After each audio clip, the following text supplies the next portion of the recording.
जोहार नवा कहानी दो मिट्टंग रोटेया कहानी काना।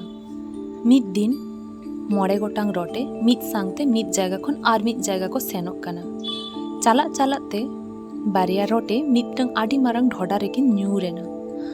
आर न्यूरेन कान खान ओंडे खन ओडोक रेना दोमे किन चेष्टायेदा दोमे किन दोनेदा आर ओना ढोडा हो आडी गान के गाहिर ताहे काना आर ओंडे खन ओडोक दो उना सहज दो बांग ताहे काना। आर पिया रोटे उनको दो चेतान खन को उयुंग काद किना आर उनकिना अवस्था नेल कातेत को लई केदा आबिना दो नोडे खन ओडोक राकाब आडिगान के मुश्किल गिया। आबिन बाबिन दाड़ेया नोडे गे ताहेन बिन बेकार आलोबिन चेष्टाया आर ओना को आंजम काते उनकिन बारिया रोटे मुद्रे मिट्टंग रोटे दो मने केदाय सारी के नोआ ढोडा दो दोमे गे गाहिर गिया आर नोडे खन ओडोक दो बांग गानोआ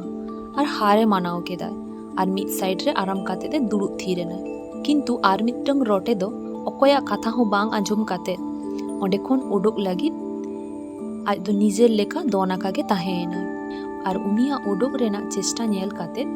चेतान रिन पिया रोटे दोमे को लेयाय काना चेदा बांग बुझावेदाम बांग दाड़े आम नोडे खन ओडोको नोंका आलम दोना आर आबिन दो बाकी जीवन नोआ ढोडा रेगे काटाओ बिन।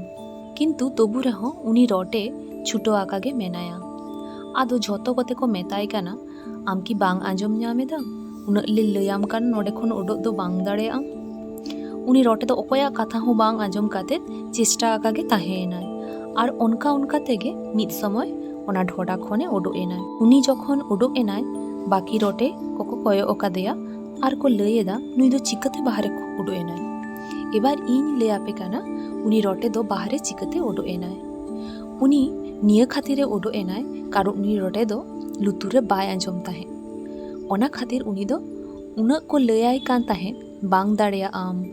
आलम दोना किंतु आसले उनी दो चेद हो बाय आंजमे ताहे आर ओनाते उनी दो ढोडा खने ओडोक दाड़ेयादाय। ताहले नोआ कहानी खन आबो नोआ बोन बुझाव केदा जखन गे आबो जहाना भागी कराव रेना बोन चेष्टाया तखन आडिगान हर आबो आटकाव लागिद होगो चेष्टाया आडिगान बाधा हो हिजुआ आडी आडी रकम कथा आंजमोआ आर उन समय लुतुर बंदोका हुआ ओना कथा को जेनो निजेर मध्य रे कोनो रकम खराब इम्पैक्ट बांग पड़ा मा कारण जतक्षण मारांग नोआ गे उयहरोआ हर चेद को लैया आर सारी दो निया गे हर तखन होको लैया जखन आम चेद हो बांग करावा आर तखन होको लैया जखन आम जहाना एम करावा ओना खातिर हराक कथा बांग उयहर काते फोकास में आमा कामी रे आर लाहा इदी में।